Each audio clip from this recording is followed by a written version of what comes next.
Alvino, lo kira ini cerita-cerita atau sinetron lebay yang banyak beredar di pasaran? Iya, tanya Hera dengan nada sedikit tinggi. Si cewek nangis-nangis Bombay dan marah tanpa memaafkan si cowok karena bohong. Iya, Vino mengangguk pelan. Mungkin saat itu Renata bakal kecewa. Tapi, hey, ingat, yang dilakuin Eka itu bukanlah hal yang memalukan loh, Vin. Mau bersusah-susah berperan sebagai cleaning service kalau tidak ada maksudnya. Ya, kan maksudnya mau dapatin hati Rere. Lo kira Rere adalah perempuan paling tercantik di dunia ini? Iya, tanya Hera. Sudah ah, malas gue ngomong sama lu. Mending lo pulang deh, daripada gue makin gila ngomong malu.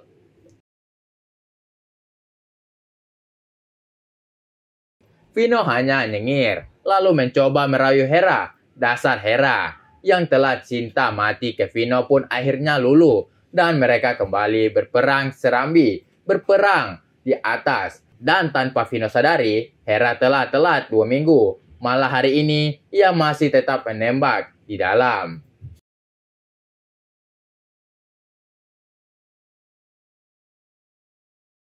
Beberapa hari kemudian, beberapa hari ini, Rere telah betah bekerja di kantor ini. Banyak hal yang telah ia lakukan selama berkantor di gedung Eka Wira atas bantuan dari Pak Andri. Maka Rere tertambah ilmunya di bidang HR. Semua karyawan Sanjaya pun tampak telah terbiasa dengan pergantian kondisi saat ini. Semua tampak kembali normal, beroperasi seperti sedia kala. Namun, ada yang berbeda yang dirasakan Rere selama beberapa hari ini. Ya, ia tak pernah melihat sosok Arkana berkeliaran di gedung ini. Bahkan sejak pagi, yang kadang secara tak sadar sengaja melambatkan kedatangannya agar bisa bertemu dengan pria itu. Namun, hingga saat ini, pria itu masih saja tak terlihat. Ingin bertanya, namun ia malu. Ingin mendatangi ruangan pria itu yang menurut informasi berada di lantai teratas gedung Eka Wira. Namun, apa yang akan ia katakan ketika tiba di sana? Rere menarik nafasnya dalam-dalam, benar-benar heran dengan dirinya sendiri. Kenapa ia begitu merindukan sosok Arkarna? Sosok yang hanya berganti pakaian dengan yang ia kenal sebelumnya. Eka telah berada di sosok Arkarna. Potongan rambut, bahkan pria itu tak lagi memakai kacamatanya saat ia bertemu di depan kantor untuk pertama kalinya. Hingga pertemuan kedua, pun pria itu masih tak memakai kacamata. Kejadian yang sama terulang lagi. Kejadian di mana ia begitu merindukan sosok Eka yang telah lama hilang, yang telah lama meninggalkannya sendiri. Mungkin pria itu memang tak pernah menganggap Rere ada. Rere tak menyesal pernah mengenal Eka. Sambil menggelengkan kepala, Rere kembali mengingat kejadian saat ia begitu agresifnya ribut Eka. Beberapa lama lagi ia harus menunggunya. Secara harapan yang pernah muncul ketika mereka berada di dalam kamar rawat, akhirnya benar-benar telah memudarkan seiring helaan nafas yang terasa berat. Berkali-kali ia menggelengkan kepalanya saat menyadari saat ini masih dengan pikirannya yang berkecamuk. Rere melangkah keluar melalui pintu depan. Ternyata kondisi di luar telah gelap. Rere tersadar. Sesaat ia menarik nafasnya dalam-dalam. Kemudian melanjutkan langkahnya menuju ke mobilnya yang terparkir di parkiran sebelah kiri gedung. Saat berjalan, beberapa kali Rere memandang ke arah parkiran para petinggi Eka Wira. Namun, di parkiran itu tak tampak mobil SUV yang digunakan oleh Arkarna seperti pagi itu. Mungkin pria itu sedang sibuk, dan mungkin juga. Setelah menghembuskan nafasnya yang terasa begitu berat, Rere menekan remote mobilnya. Kemudian ketika ingin membuka pintu mobil, tiba-tiba tanpa Rere sadari, Eka sudah berdiri tak jauh darinya saat ini. Pria itu tersenyum hangat sesaat. Rere terdiam dengan jantung yang berdebar-debar.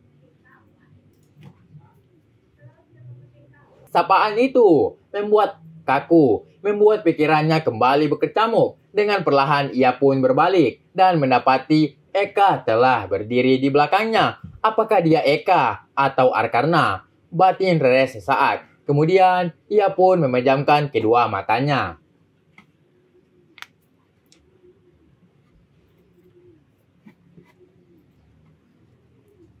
Kak, Rere bergumam masih dengan mata terpejam. Ya, Re, apakah dia benar Eka-nya? Batin Rere setelah mendengar kembali suara pria di hadapannya. Maka gadis itu membuka mata, mendapati senyuman yang selama ini ia rindukan. Perlahan-lahan, ia melangkah mendekati pria itu dan berhenti ketika telah berjarak begitu dekat dengannya.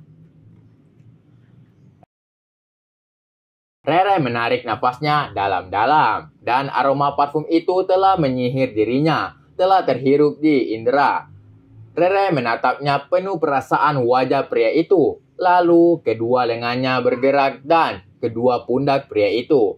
Kak, dari mana aja? Pria itu tak menjawab. Dan tanpa menunggu lagi, gadis itu pun berjinjit, mendekatkan wajahnya ke wajah pria itu. Sambil memejamkan mata dengan menahan nafas, ia menyentuhnya. Rere bergetar saat telah dengan pria itu di bawah rembulan untuk kedua kalinya. Yang tampak tersenyum melihat keduanya yang kini telah. Lalu karena merasa cukup, pria itu melepaskan mereka.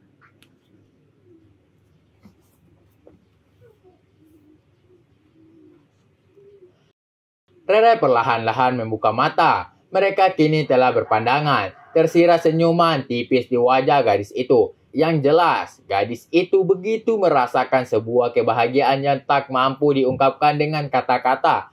Tak sadar jika posisi mereka begitu rapat, kedua lengan pria itu masih berada di Rere, menahan agar masih tetap dalam posisi.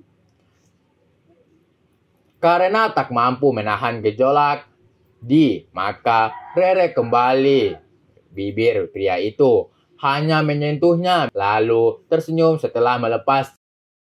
Rere menatap dalam-dalam dua bola matanya itu, lalu bibirnya bergerak seakan ingin mengucapkan sebuah kata. Bersamaan, melepaskan di Rere. Rere mengernyit sesaat, namun masih tak melepas kedua yang bergantung di belakang pria itu. Kak, aku. Tiba-tiba pria itu menyela. Ibu Renata, kenapa lagi ya?